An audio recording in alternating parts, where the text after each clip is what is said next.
We are concluding the whole pastime of Lord Nṛsiṁhadeva appearing and then creating an environment of blessings for everyone.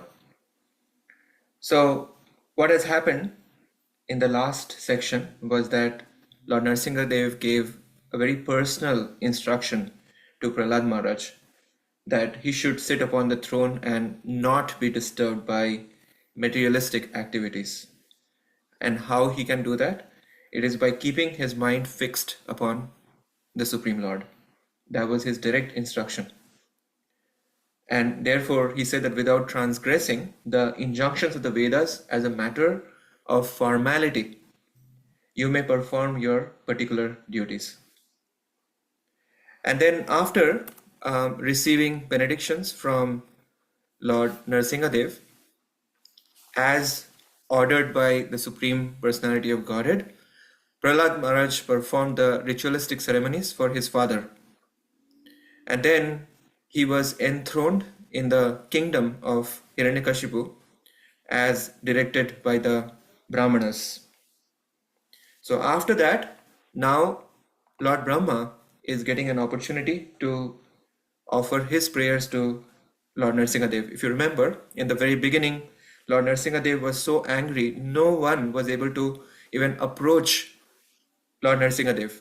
So after Prahlad Maharaj went through a series of wonderful prayers and then again a series of wonderful exchanges, now Lord Nṛsiṁhadeva is fully pacified. And therefore, seeing that the Lord's anger had diminished and that he is now pleased, Lord Brahma stepped forward, surrounded by the various demigods, and now they are feeling a bit happiness that Lord Nṛsiṁhadeva is now fully pacified. And he says that O Lord of Lords, proprietor of the universe, who blesses everyone in the universe, O original person, you killed this demon who was troubling the universe. I promised Hiranyakashipu that he would not be killed by any created living being. And with this assurance and with strength derived from austerities and mystic power, he became excessively proud and transgressed all the Vedic injunctions. And then he extolled the position of Lord Nṛsiṁhadeva that you have appeared to protect your great devotee Prahlad from death. And therefore, you have given him the protection of your lotus feet. In this context, verse number 28 is really wonderful, where Lord Brahma is saying, by great fortune, Hiranyakashipu's son Prahlad Maharaj has now been released from death, for although he is a child, he is an exalted devotee. And the last line, very importantly, now he is fully under the protection of your lotus feet. So this is the ultimate protection that Prahlad Maharaj receives from Lord Nṛsiṁhadeva. Tvam samitaha adhuna.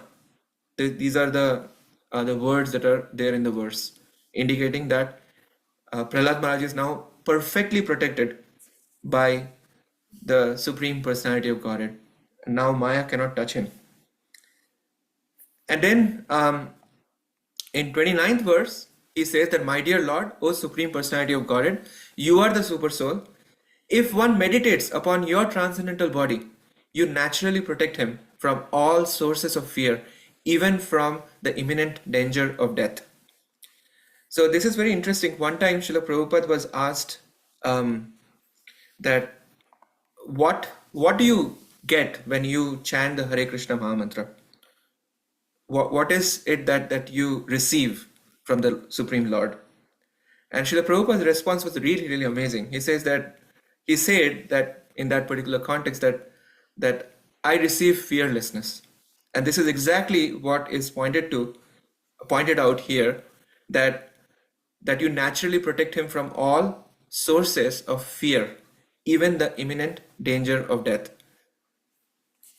So Srila Prabhupada highlights in his purport how the Lord's devotees are always favored. He writes, everyone is sure to die.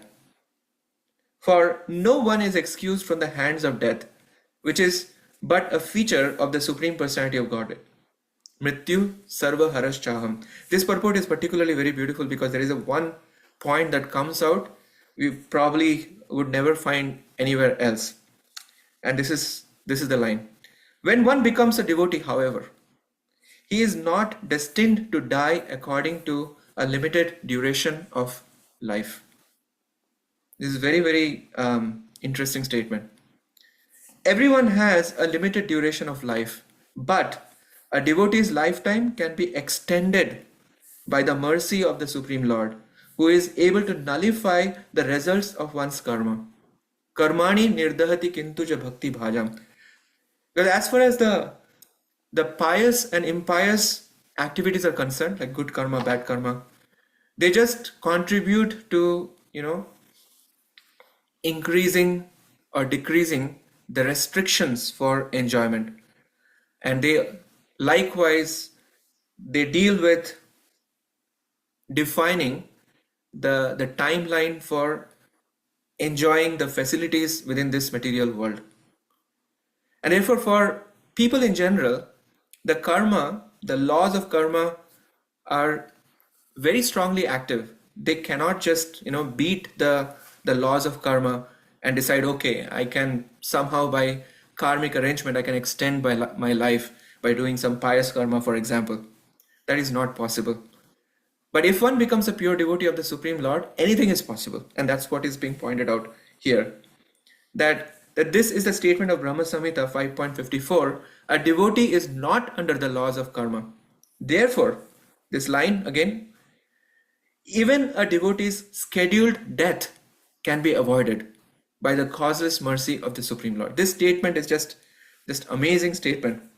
So explicitly captured. God protects the devotee even from the extreme danger of death.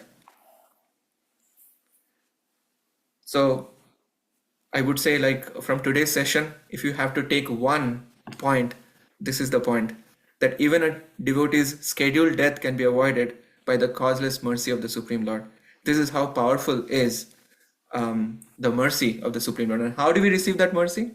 By regularly, prayerfully, heartfully chanting the Hare Krishna Mahamantra. That's the process that has been given to us. The more we chant, the more we access that fearlessness even within this material world. Okay, now after Lord Brahma offered this wonderful prayers in this concluding section, Lord Nṛsiṁhadeva corrects Lord Brahma.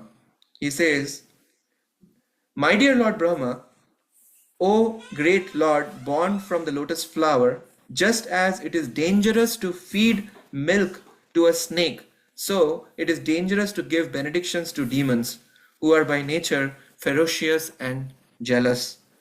I warn you not to give such benedictions to any demon again."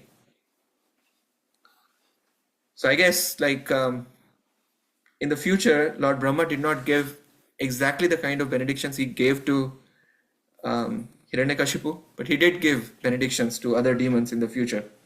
So I would take this as such benedictions, meaning not exactly the kind of benedictions he gave to Hiranyakashipu.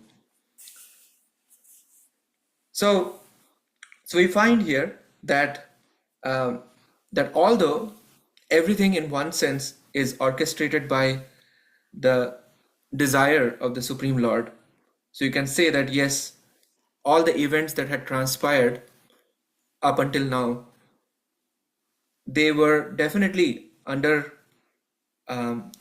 his supreme desire, or within the jurisdiction of the supreme desire of Lord Nṛsiṁhadeva or Lord Vishnu. But still, he warns Brahma never again to award boons to demons, like the way he has done to Hiranyakashipu. And so even though the cruel activities of Hiranyakashipu may be a part of the Leela of the Supreme Lord to bring out the beautiful exalted qualities of Prahlad Maharaj, he wanted to also have Brahma receive a lesson as a part of the role he's playing in this whole pastime. And therefore, we can say that for all of us, when we are studying these pastimes, there are always lessons in store for all of us. And we can look into our own life and see what is most meaningful, and we should extract those lessons and try to apply. Okay, and then finally, in 31 through 34, the pastime is concluded.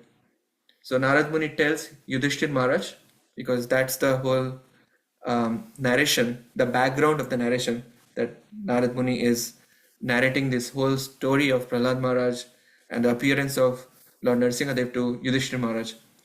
And he tells that before Lord Nṛsiṁhadeva returned to his abode, Brahma and the demigods worshipped him, who is otherwise completely invisible to living entities.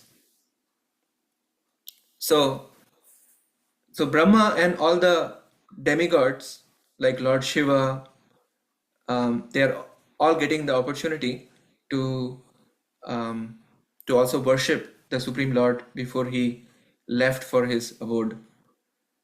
And Prahlad offered his prayers to Lord Shiva, Lord Brahma, and all the other demigods.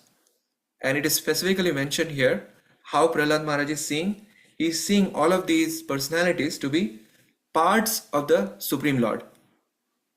So when we are also engaging in some kind of worship of the demigods, we have to always understand that they have a role to play, and therefore they are very respectable agents in the creation of the Supreme Lord, and therefore they deserve all our respects and prayers.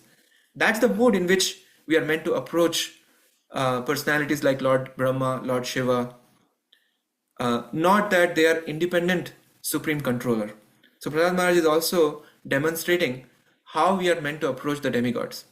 So he worshipped and offered prayers to all the demigods, such as Brahma, Shiva, and the Prajapatis, who are all parts of the Lord. And then after that, along with Shukracharya and the great saints, Lord Brahma, whose seat is on the lotus flower, made Prahlad the king of all the demons and giants in the universe. And then when all the demigods headed by Lord Brahma were properly worshipped by Prahlad Maharaj, they offered Prahlad in return their utmost benedictions, and then they also returned to their respective abodes. And in this way the whole pastime is concluded. And next, what is going to come up is the history of Hiranyakashipu and some important philosophical conclusion. Okay, thank you.